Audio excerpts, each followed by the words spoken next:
Yes, welcome everybody to Satsang and meditation. It's full moon and it's winter solstice and all the technology has been failing. So I hope you can hear me now and see me now. And I'm very happy to be with you all. It is, existence has all sorts of tricks up its sleeve to test us whether we can be present. And just when we wanted to start the recording, everything froze and nothing worked anymore. Now, can you, if you are joining us online, can you give me a small sign whether the sound is okay? Because the sound is good. Sound is okay? Yeah. Good. So, this is just to test my Germanness, because Germans want to be in time, and existence say Rahasya, relax, let go, stay present. I pass that message that I received, I pass it on to everyone here. Whatever. One person says, please higher sound. Higher sound. Who knows? I just heard that somebody wants a higher sound. You get the sound through my earphones, so unfortunately I cannot make it higher. You need to turn up the volume on your phone if that's possible. Otherwise, make it a meditation and listen to the silence behind any sound that you hear. That's where we can remember our true essence.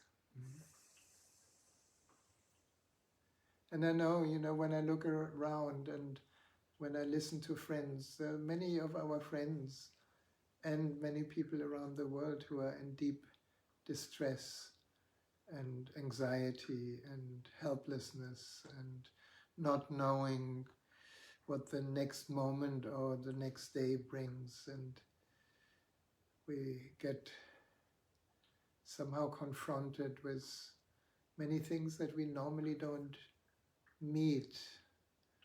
In one way with hope, and the other way with hopelessness, and with not knowing, with insecurity, with physical limitations, practical limitations, technical limitations. A lot of things are happening, but to whom and to what are they happening? This is the essential question. Now, if you have been with me in satsang or have listened to other satsangs, there's many people who are beginning or who have understood what is actually the true being. And these days we are exploring the TaoTe Ching, because many hundred years ago Lao Tzu was already pointing his finger towards our true nature, which he calls the Tao.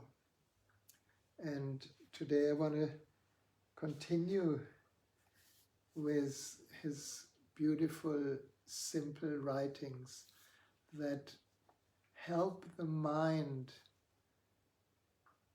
to relax and give way to no mind, give way to our true being, give way to our essence.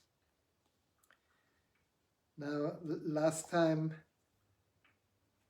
the last verse that I shared was, the Tao is like a bellows. If you don't know the word, maybe if you're in Germany, the bellows is this thing with which you blow air and oxygen into a fire so that the fire actually ignites better or burns better.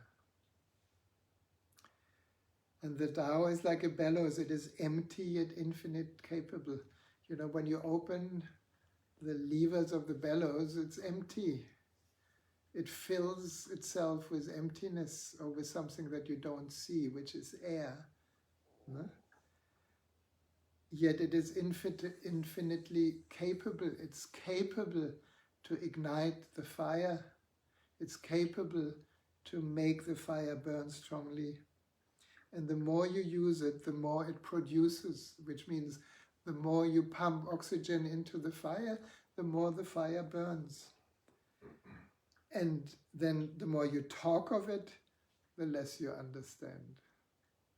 So you have to forgive me. I'm trying the impossible. I'm talking about it.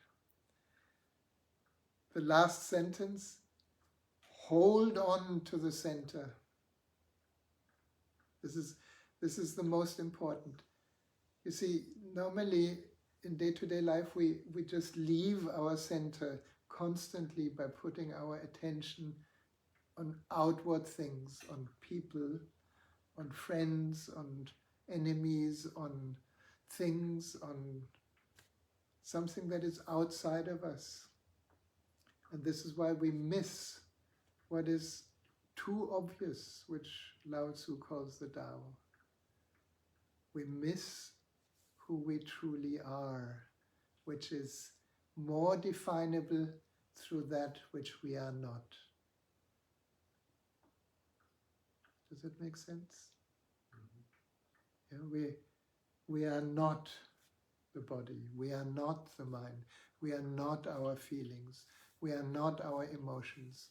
We are nothing that we can experience, because every experience can be witnessed by me, by the I, by the true I.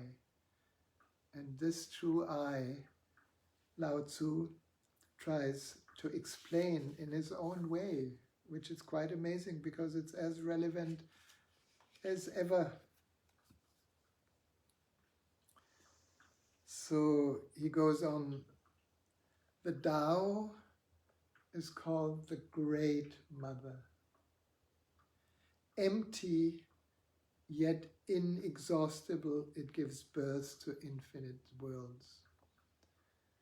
So the Great Mother, why the Great Mother? Because out of emptiness, everything appears. If you look into the idea of how the world was created, or the universe was created, it was called the Big Bang. What was before that? Nothing, pure potentiality that then has given form to everything. And he says the Tao is always present within you. You can use it in any way you want. That's an incredible freedom. If we understand that I, as a person, with all these layers that seem to create an identity, actually is made up by things that come and go, by conditioning. Even body is made up by through a creation of nothingness. And then male and female, like nothingness gives birth to male and female. Male and female are two polar opposites. They create new life. Out of what? Out of no thing. And when we understand this, these days there are so many courses around manifestation, manifesting your own reality, manifesting, whatever you want in life, fulfilling your desires. And there are many, many how-tos. Now, I think Eckhart Tolle has started a training where he destroys already a few of the misbeliefs, because when we are loose and natural, like Tilopa shares in his Tantra, the Supreme Understanding, then existence itself, or the Tao itself, moves towards more and more fulfillment, and you can relax. Now, Lao Tzu shares a little bit more how that works. The Tao is infinite, eternal.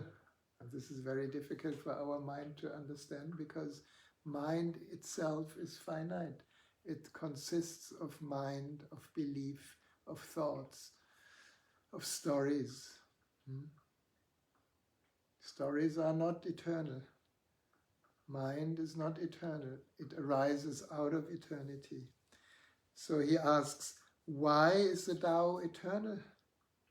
It was never born. Thus, it can never die. Let that sink in for a moment. If who we are doesn't have a form, is beyond any experience,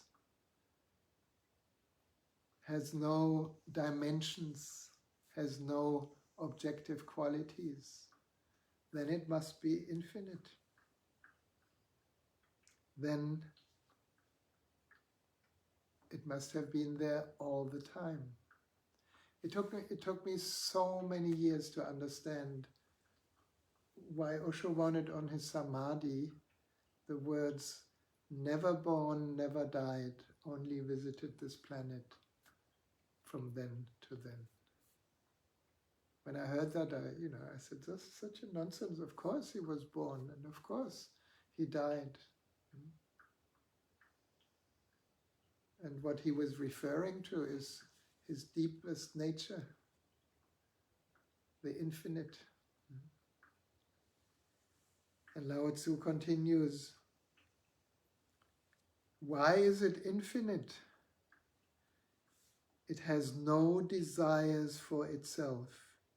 Thus it is present for all beings.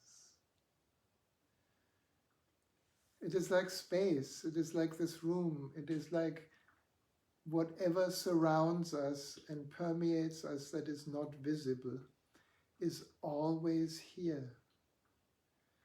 And wherever we look, we can see the outcome of that infinity that has taken form. And the form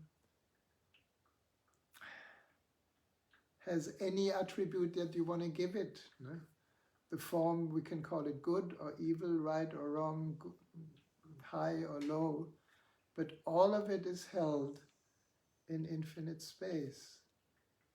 And when we are deep enough in the center, then all these differences between right and wrong, high and low, good and bad, hope and hopelessness disappear.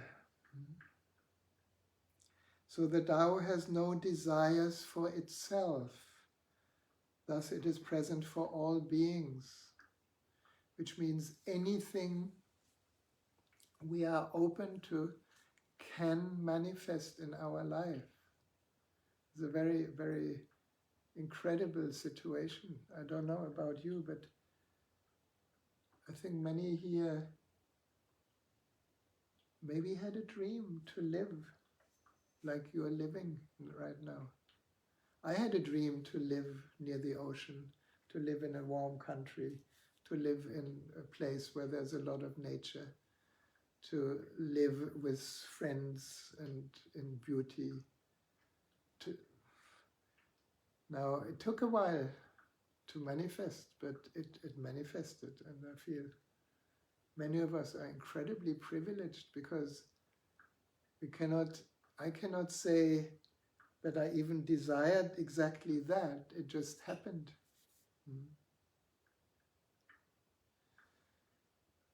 So we could say the Tao, existence, grace, God, however you call it, is ever present to everyone. And when the little self, that which we have learned to define ourselves as, steps back a little, then that which is already here has more chance to express itself through you. Eckhart Tolle once said something very beautiful. He said, or I heard him say, the very fact that we are here means we are the divine in form. This is how important we are. And not just the goody-goodies, not just the saints, not just the, the people who live a generous, giving life. Everyone. The criminals, Even Fauci. We're not going to talk about that. Yeah. The Tao doesn't take sides, no? So it has no desire to create a more distinguished sense of self. No? This is why it's present to all beings. Now, how many times we doubt that? And how many times we argue with existence, and how many times we believe that things should be different than they are. Anybody has that? Sometimes. And we think God made a mistake. Each time we argue with God, or with the Tao, we argue with this creative existence, and we believe that this little leaf on the tree knows how this tree should grow, or when this leaf should fall. So Lao Tzu continues, the master, which is your innermost being, the master stays behind. That's why she is ahead. She is detached from all things. That's why she is one with them. Because she has let go of herself, she is perfectly fulfilled.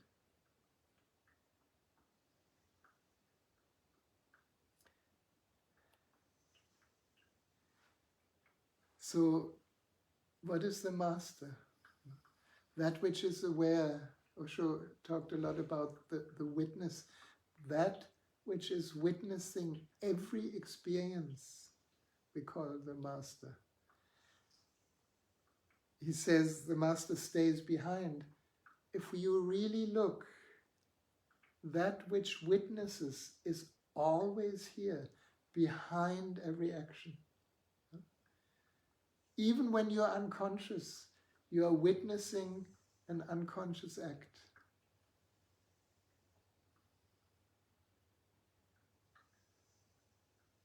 It took me quite a while to actually realize what the witness, what the mind calls the witness, actually is.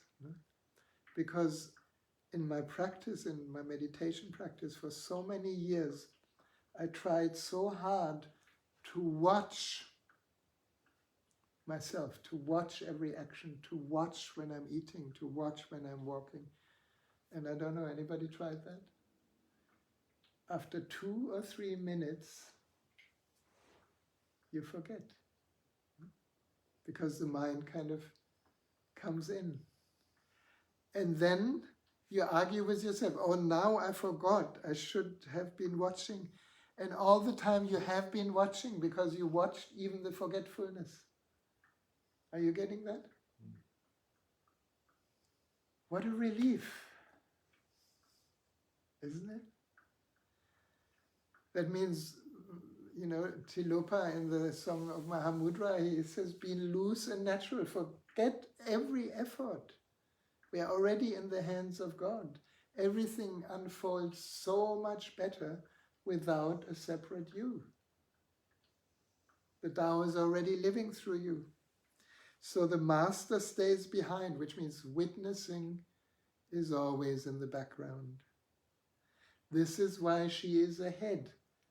Well, she's ahead because she's behind and in front and on the side and above and below, because she is space. I am space. She is detached from all things, that's why she is one with them. Now this is, in spiritual circles, there is so much talk about we are one. We are one, and others are not one. we are one. Yes, well, we are one with everything. And this is even on the level of mind and personal expression and personality. There are intense aspects of oneness, but the true oneness is not a thing, it's a space that holds everything. And the more we rest as space, the more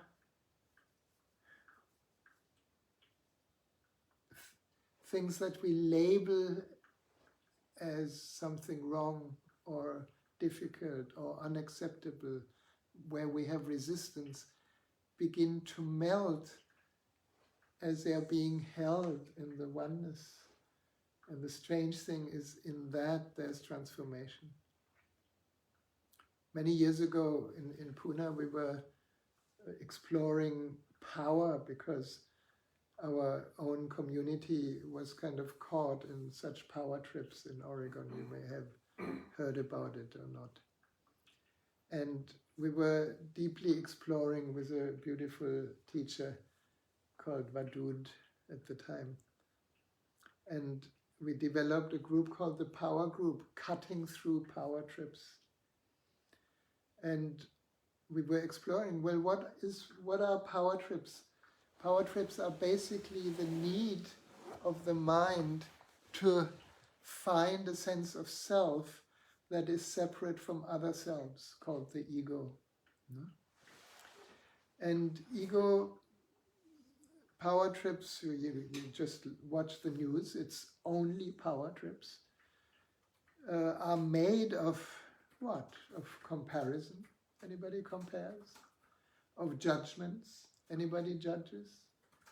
Of competition. Anybody competes? Of inferiority and superiority. Do you feel not good enough sometimes? It's a power trip. Do you feel better than others sometimes? It's another power trip. So on the level of power trips, we use all these strategies. Why? Because they are sourced in the belief or in an identity that I am separate and I have to protect my own survival. So in the third chakra, it is a very, very powerful exploration. And for example, when you use judgments, and you have a judgment about a person that sits here, and you think, this person is so stupid. It's a wonderful separation. With that thought, you may label an object or a person without seeing the person anymore. I think in the last satsangs we talked about the labeling. The moment we see something and give it a name, we don't see it anymore. We see only the name. So if this person is stupid, we don't see the person anymore. But when we turn around and use the judgment for ourselves as an inquiry, then something really important can happen. It's like, I would say, you are so stupid, forgive me. Me too. I'm also stupid. And then you can investigate, well, maybe in this moment I feel more superior, but do I find stupidity in me? Yeah, in the expression of unconsciousness I find stupidity. Here we are also one. No? And you can try this. You can try this with any judgment. You can try this with judgment about your family, about your partner. These are good examples. No? You're stupid, you're unaware, you are so angry, you are such a wimp, you're such a silk bunny, anything, any judgment. If you check and ask yourself, do I have these qualities also in my ego structure? And you will find yes. And the moment you find that yes, the tension of the division disappears. because you recognize yourself as the other. And you may have heard this saying that everyone you ever meet is a mirror to yourself. Now, when we take that deeper, you will find the deeper we go inside, the more empty the mirror. And when there is nothing happening that can be mirrored anymore, you are home in the Tao. And what is the Tao? Emptiness, space, infinite, unborn. So the master stays behind. That is why she is ahead. Witnessing is everywhere. She is detached from all things. That's why she is one with them. Because the witnessing is like the great mother, as he said, that just holds every experience. The great mother has no resistance towards the little baby that does all sorts of terrible things. And we are all little babies doing all sorts of beautiful and terrible things. Because she has let go of herself, she is perfectly fulfilled. Now this is tricky, because how can emptiness be fulfilled? Well, emptiness can be fulfilled because it contains everything. Nothing has ever been missing in the deepest core of our being.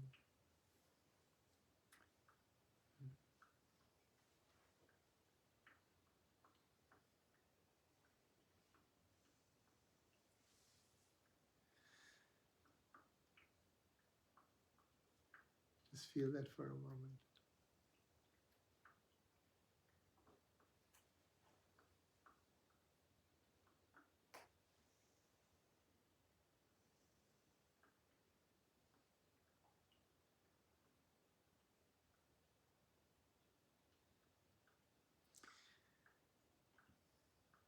Shall we go a little further?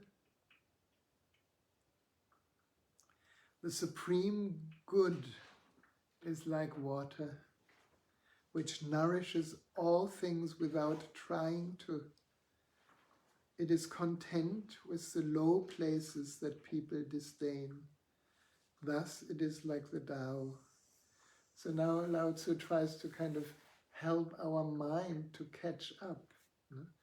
And so he gives analogies. The Tao is like water, the supreme good, he calls it, is like water. It nourishes all things without trying to. When it rains, the rain doesn't say, oh, I'm trying to just hit this flower, but not this one. No, it's choiceless. And it is content in low places.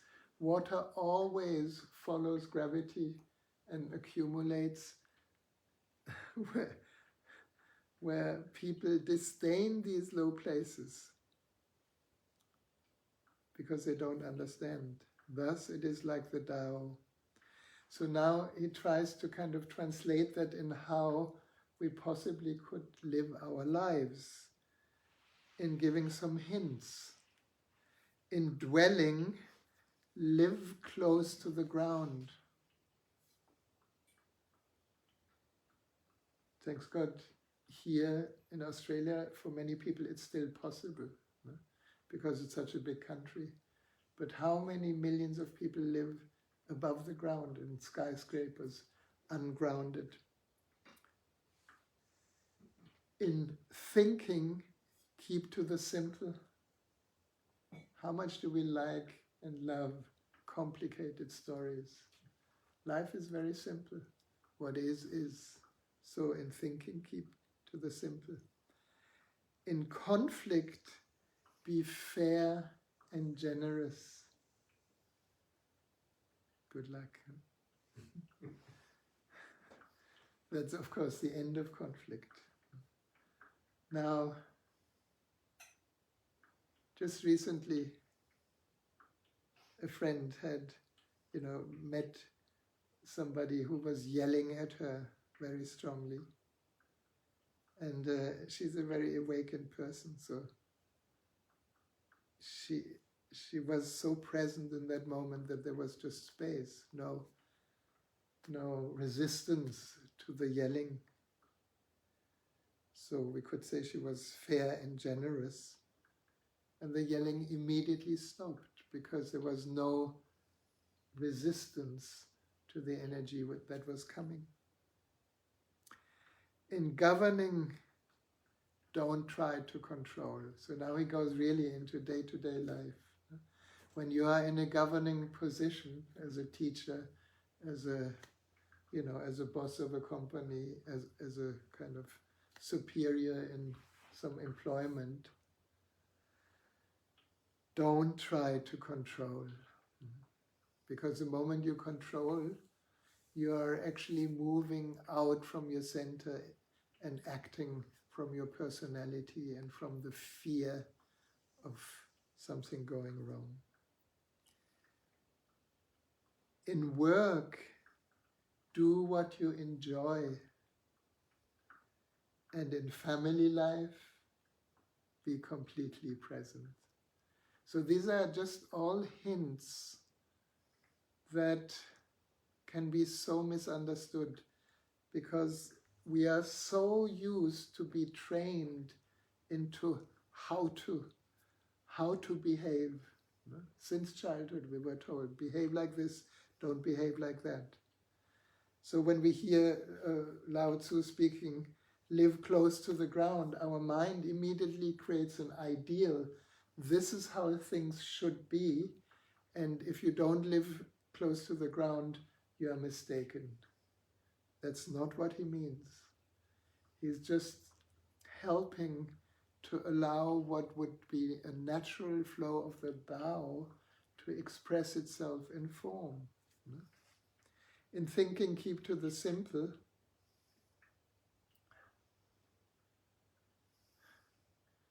It's much more simple to stay simple than to argue with many complicated arguments. In conflict, be fair and generous. It doesn't mean be a goody-goody. It doesn't mean deny what is true to you. It means be so present that your witnessing self, your witnessing consciousness can hold many different possibilities. And that from there you can find the fair and generous. And in work, do what you enjoy.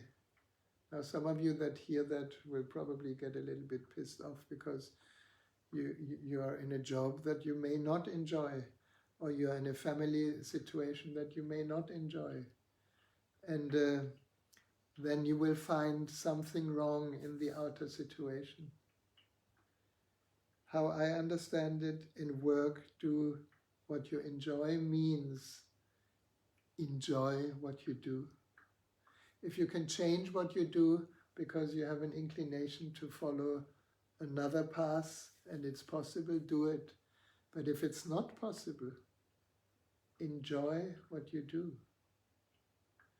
If you're a cleaner and you hate cleaning, then you bring the ego into cleaning.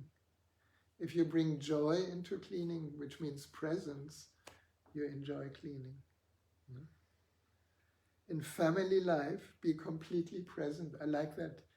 He doesn't give any hints what that could mean, because family life is the most confronting. The other that is close to you,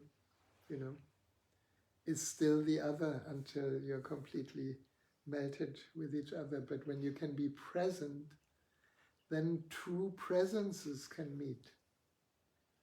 And for children, this is the most important. Those of you who have children, you will know. Children ask for your presence. They get very, very irritated when you're not here, present, when you're somewhere in your mind, or somewhere in your ideas, or somewhere in your thoughts, how the child should be.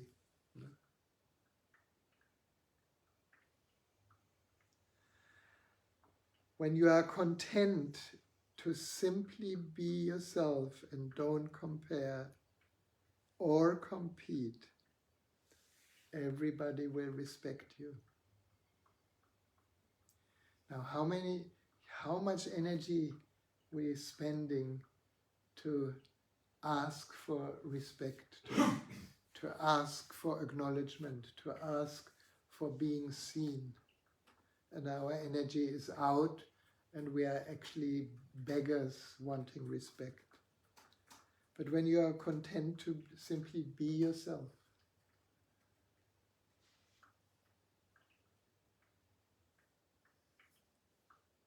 it reminds me of a quote that I often play in the counseling from the heart training from Osho, where he says, just be yourself and don't bother what kind of flower you will be, you turn out to be. If you're a marigold, be a marigold. If you're a rose, be a rose. Because what matters is not what kind of flower you are, what matters is flowering, being yourself. That brings the joy. And if you are present and joyous, everybody will respect you.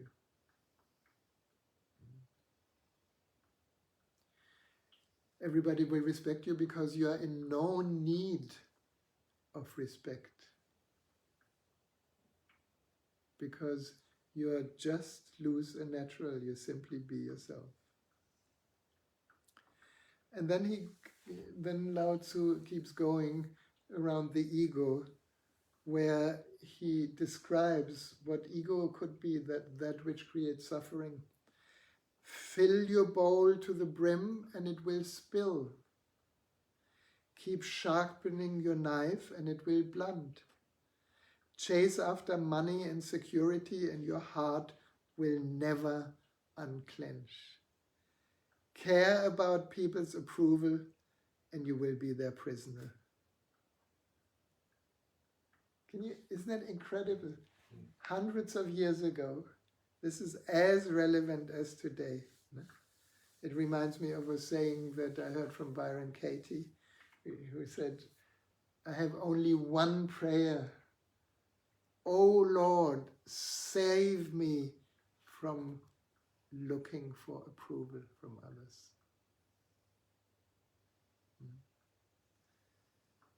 Can you relate to that? Chase after money and security and your heart will never unclench. It's never enough. Never ever enough. Bill Gates was asked once, is it enough? Now he can probably live 1,000 lifetimes with the money he has. He said, no, never enough. The heart will never unclench.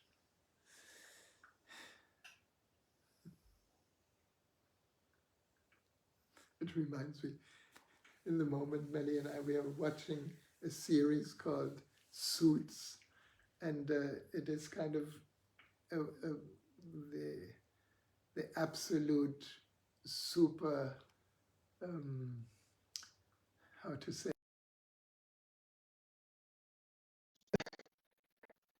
power trip series where the heart never unclenches.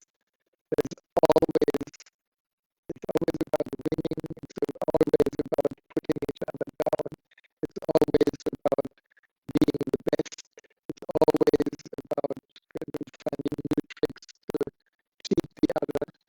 And there are a few people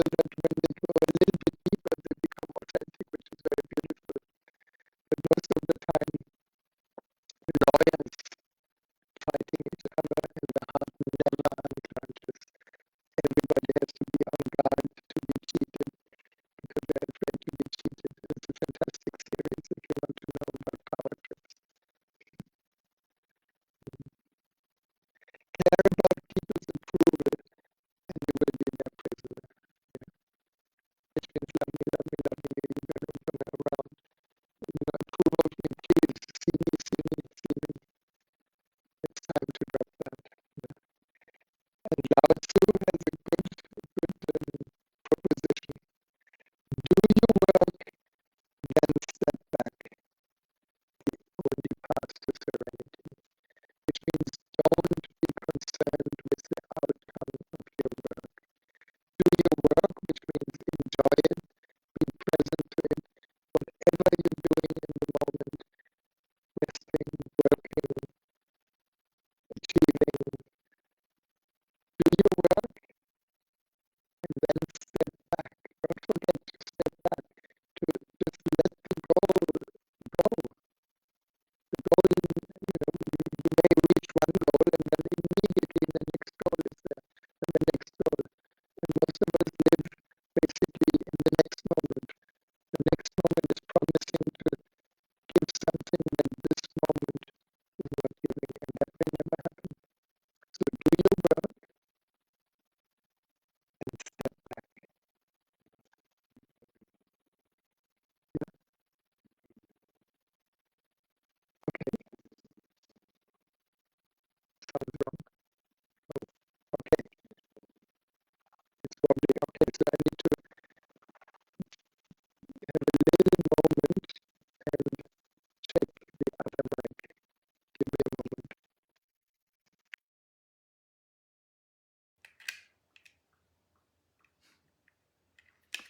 Technology, ne?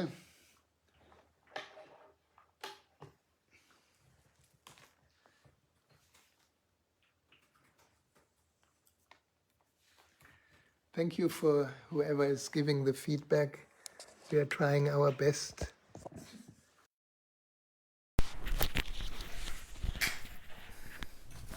Now let's see, back to the basics. Is that better? Yep, now is good. Now is good. Oh, I'm so sorry that I have to, make you go through this. I think we just use this. We just tried. So, do your work and then step back. That's what we've been doing. Now we can step back and hopefully this is the only path to serenity. Can you imagine, I think in the past, many years ago, I would get really irritated, why are these things not working? We tried everything. Well, they're just not working until they do.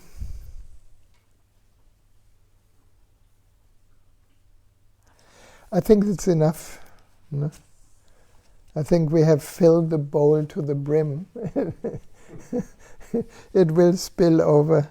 We have heard so much wisdom, and we have started to explore, the cover up of our beauty, the cover up of the witnessing self that is always here. So we're going to go into a meditation and allow all these words to find their own place. These words point to something that is already within. And when we don't try to cling to the words or to remember every little detail that we heard, but allow the words to point to that which has always been here. For example, the stillness behind all the words, the silence, the spaciousness, the love. In a split second, we are home. Because we have always been home. We have just been distracted because this is what the mind does. It loves distraction. It loves story. It loves wandering. And there's nothing wrong in it. It's a nature of the mind. and you are not the mind. You are the Tao. And to make it deeper, I want to share with you again the quintessence Lao Tzu and Kuan Yin. We had it last time, and maybe even the time before, I can't remember. And Lao Tzu and Kuan Yin as a quintessence is really again pointing to that which is also contained in that light pink coral color, which is the wisdom to love yourself. Or even better said, the wisdom to be yourself. And the discovery or the rediscovery of what we call the witnessing consciousness, which we all are.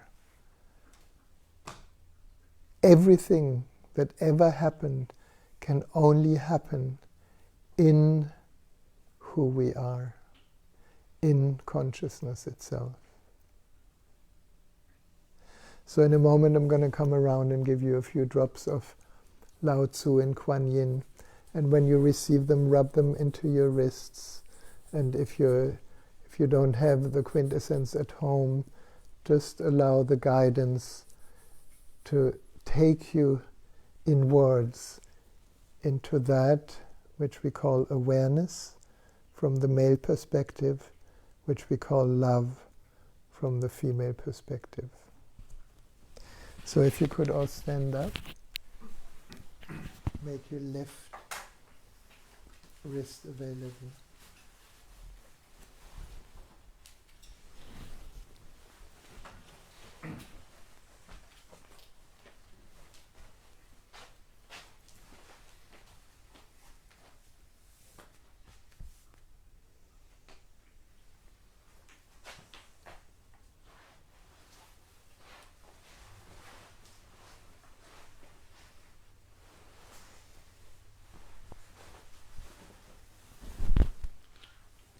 Very good.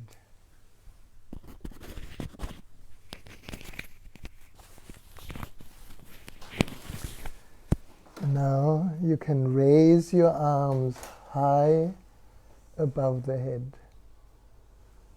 Imagine you're growing wings from the core of your spine to your fingertips.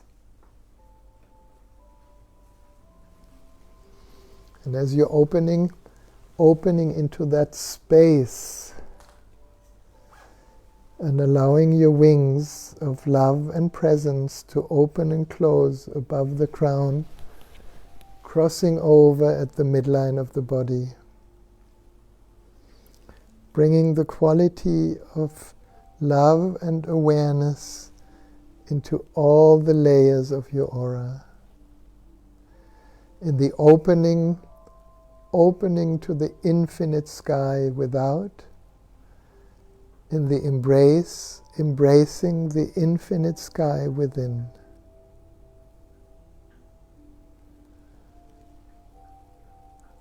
And then opening and closing your wings around the third eye, the forehead center. In the opening, drawing the curtain of all our identities. Everything that we thought we are is just a curtain hiding our true nature. And in the embracing that capacity to see reality as it is. Very simple. No identification is needed. No interpretation is needed. What is, is. Then opening and closing your wings around the throat. In the opening, releasing or opening the curtain of all our beliefs. Good beliefs, bad beliefs, religious beliefs, beliefs and doubts, everything. Let it open. And in the embracing the unknown, that deep space of not knowing from where all true creation and creativity arises. It took me ages to understand that every belief I have, every thought I have, is actually a conditioned thought.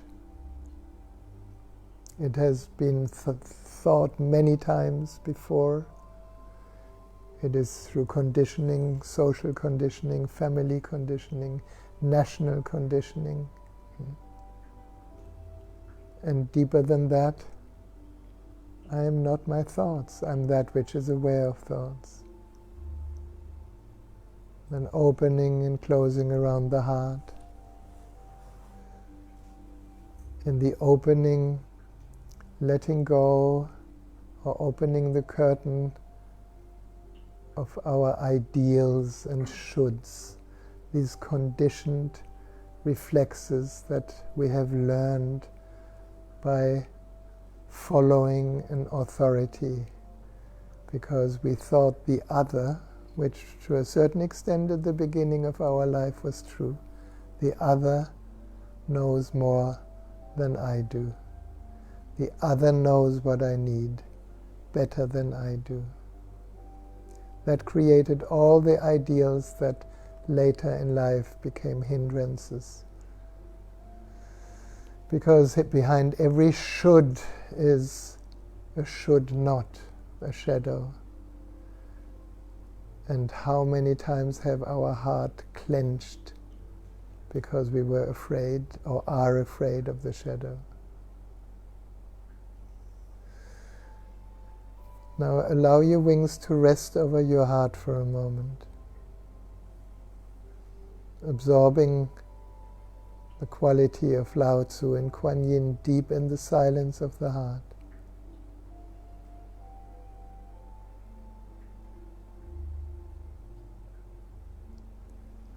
And then opening and closing your wings around the solar plexus.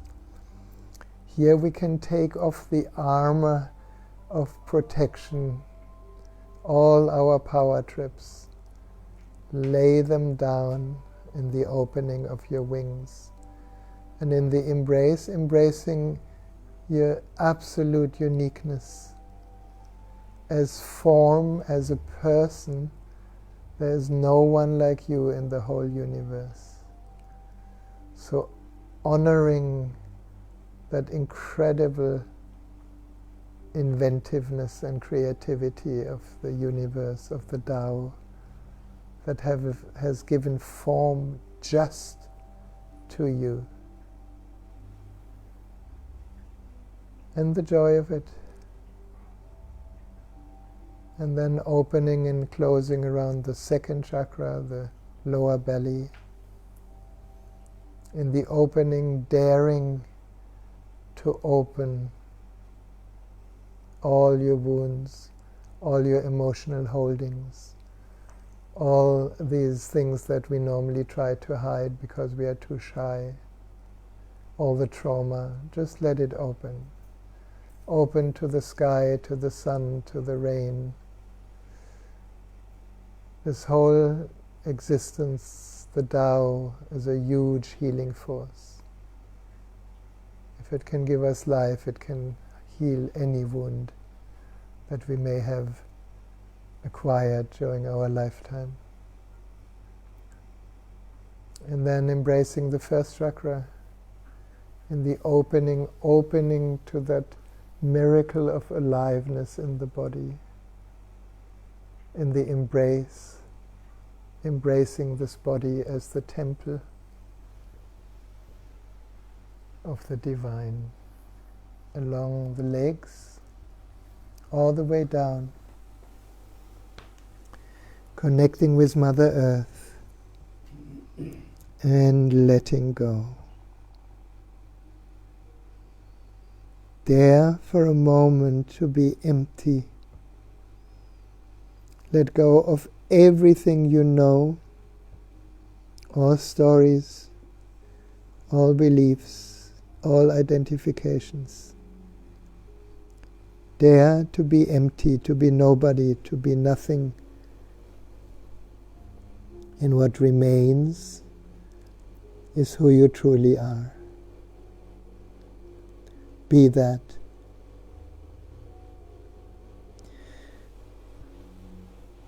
And now as you come up, allow your wings to unwind around each other in a backward spiral.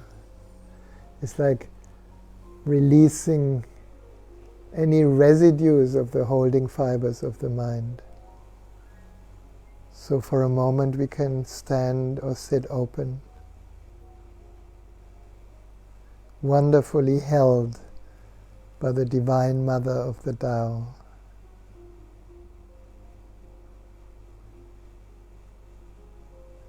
And then you can bring your palms together, your wrists close to your nostrils, and taking 3 deep breaths of this fragrance into the temple of the body.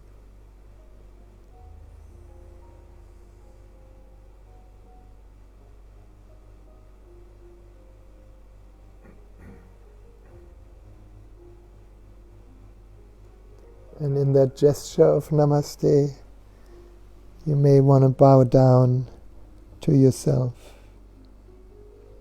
in gratitude and bowing down to all form, all beings.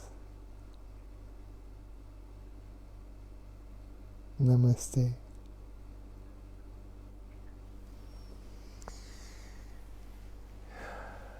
Then we can sit.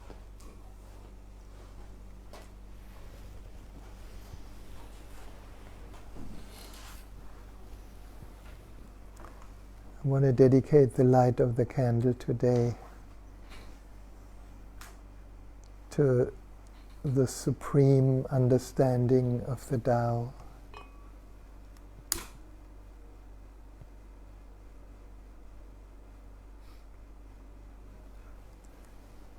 And may the light of these insights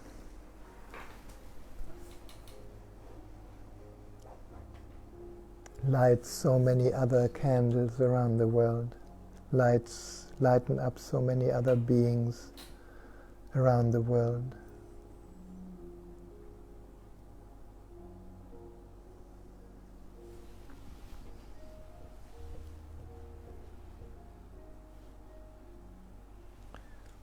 And then a meditation.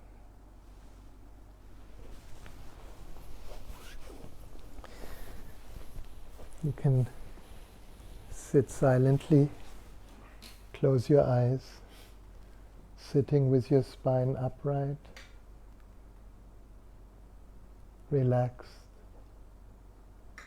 open.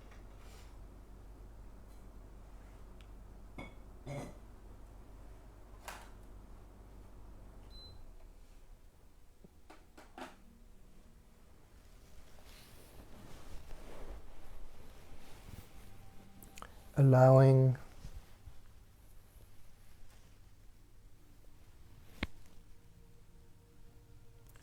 the words of wisdom of the Tao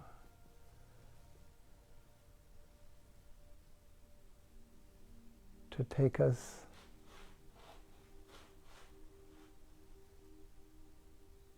deeper than we ever went.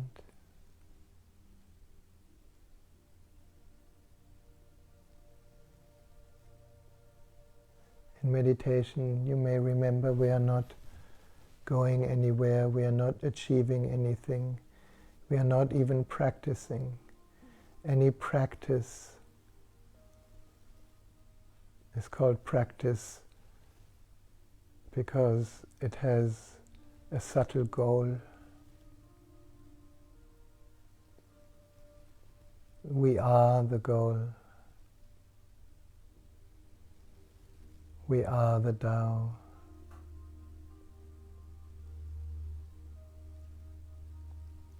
We are an expression of the divine.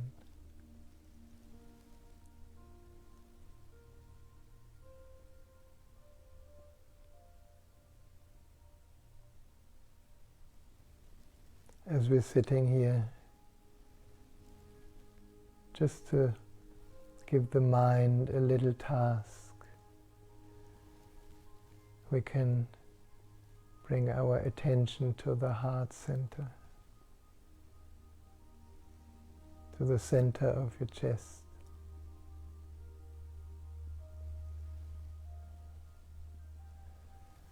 And it has been found, even in modern science, that when we are centered in the heart, when we are in contact with more elevated emotions like gratitude, like love, like generosity,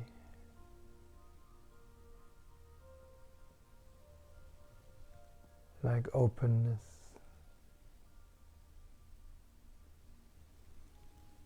like joy,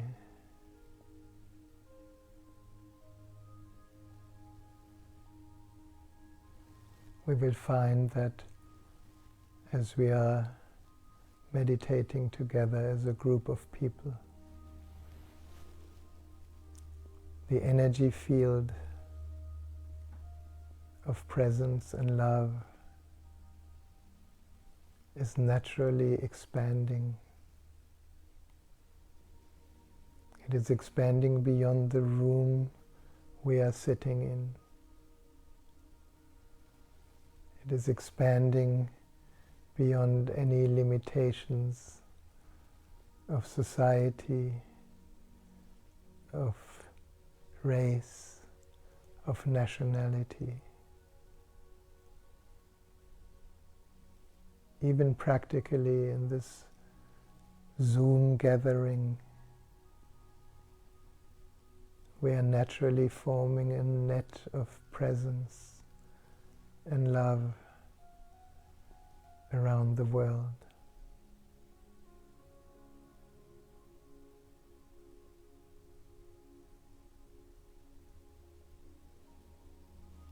And as we rest in this more elevated state,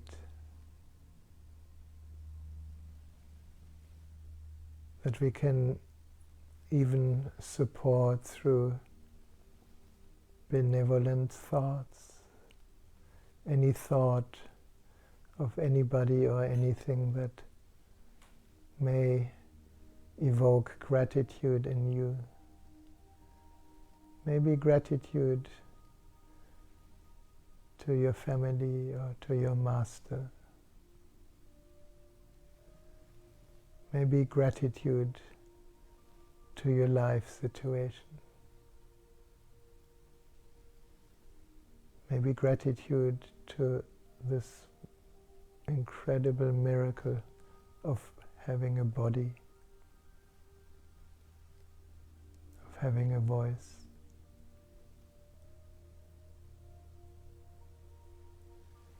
Feel your heart.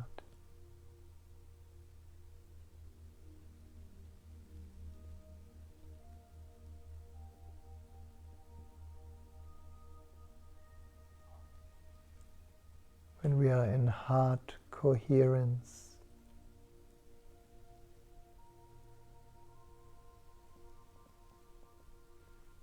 it is more like a space in which every phenomenon in the body is drawn back to its natural harmony.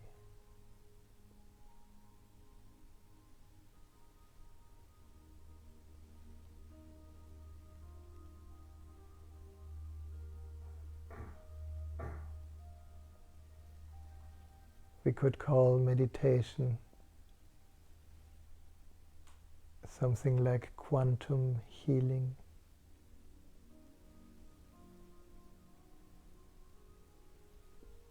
As we rest in gratitude and love,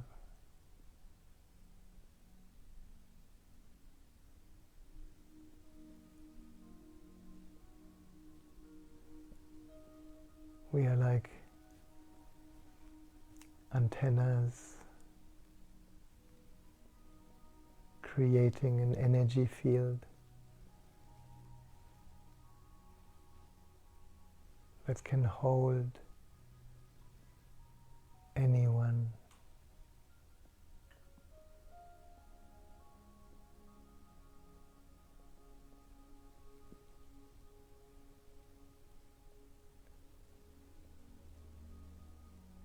As we are in a time of crisis and COVID-19 and many difficulties for people, you may want to use this meditation to hold in your heart anyone that you want to think of, that you want to support, without helping anything, just through your own space.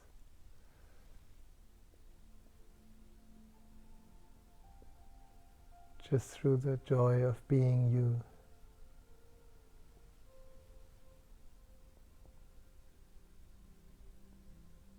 This elevated energy field can hold any suffering friend, any friend is in distress, any family member that may need healing. It is very natural.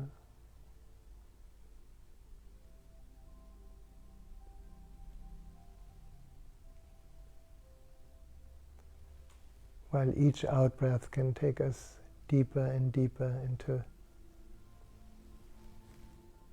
a space that is deeper than all experience.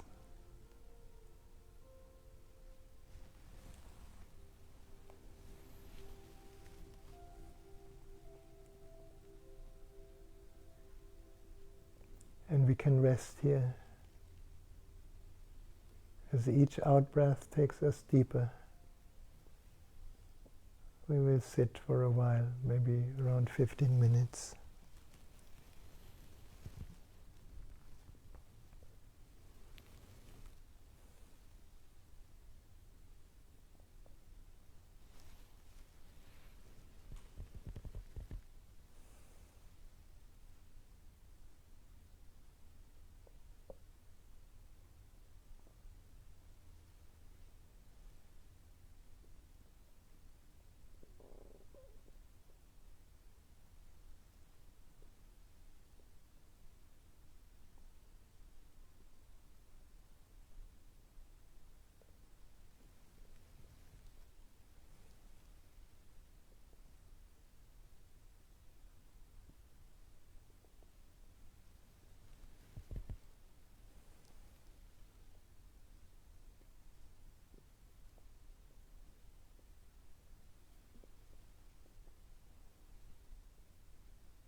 feel this peace.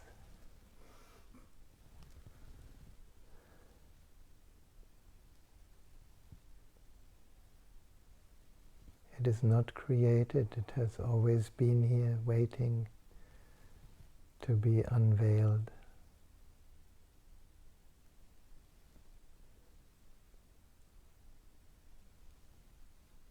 Feel this deep silence.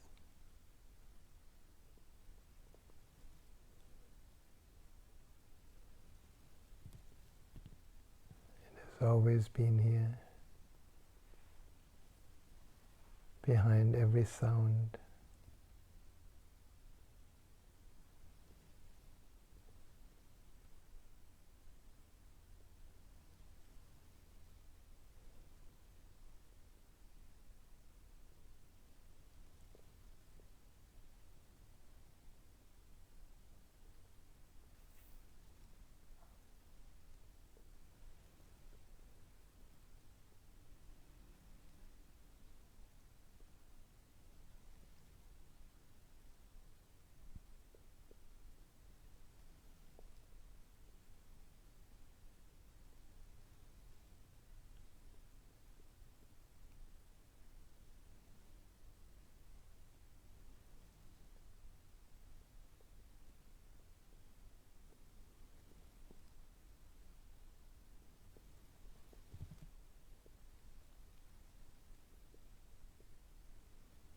The true essence of our being is unborn, is such a mystery.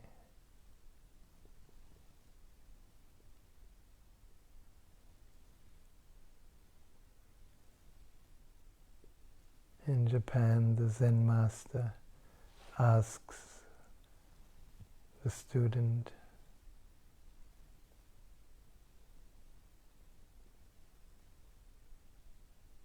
tell me who you are before you were born.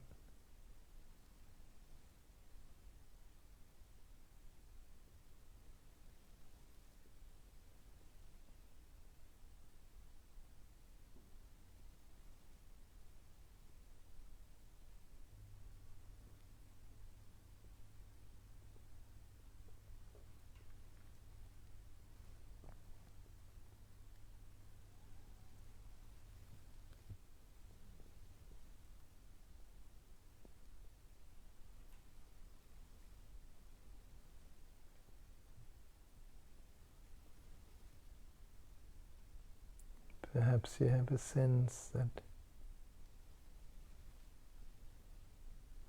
right here, right now, is everything we have ever been looking for.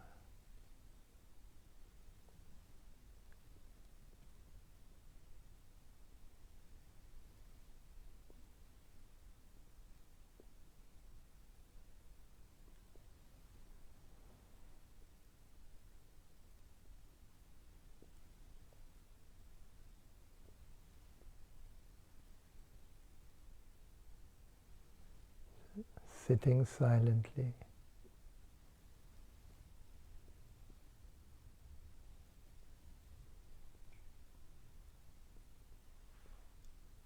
resting as the witnessing space.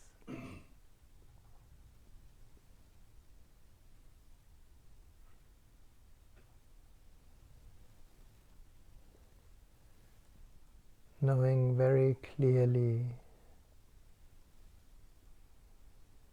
that in a moment when we take a deeper breath, when we become more aware of the body again, we can bring with us this eternity.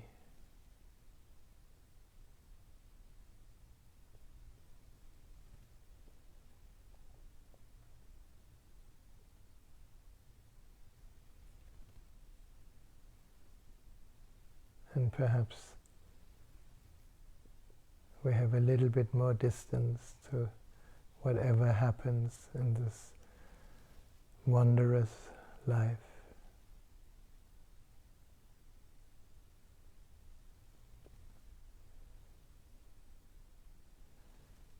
Knowing that everything is always held in the infinity of being.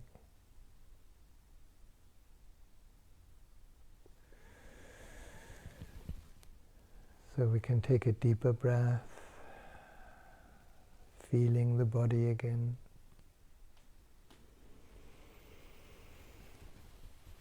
Maybe just moving a little bit, an arm, a finger, a foot. From inside, a little stretch.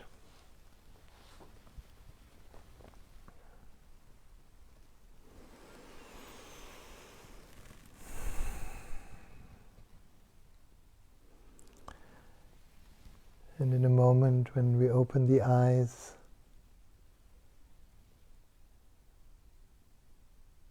just let that, what we touched in this meditation, let that use your eyes to look into existence.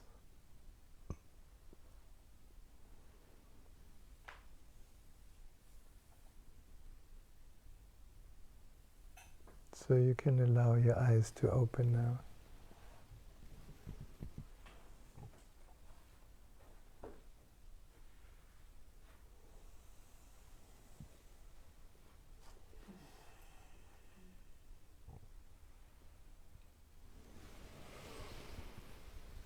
Yes, and another good stretch back into this Buddha body.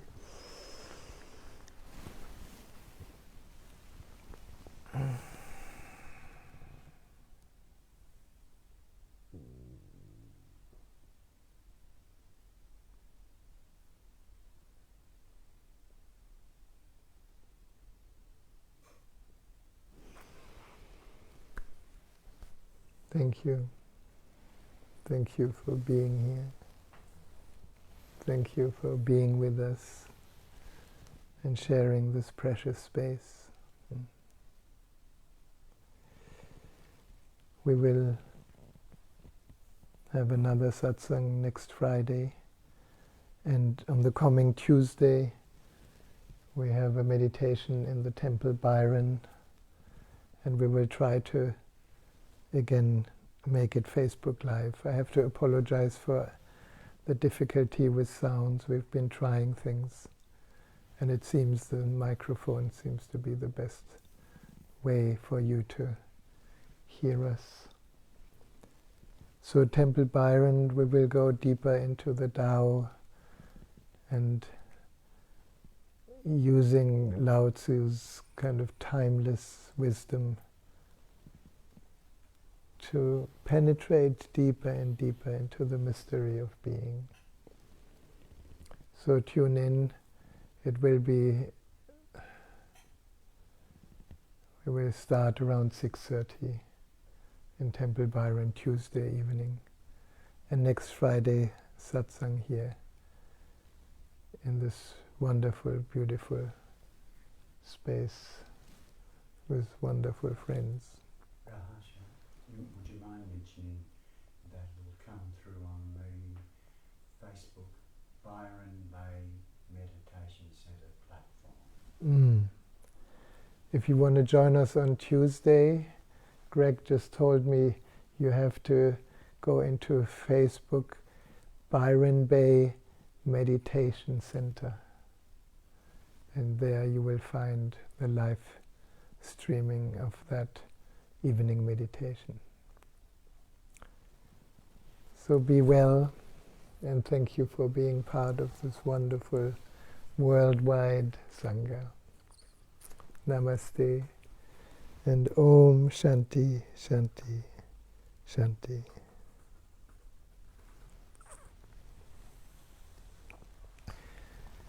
This time we didn't have time for questions, but you can write them in the comment. I will read them and fill out, and perhaps we can take them next time,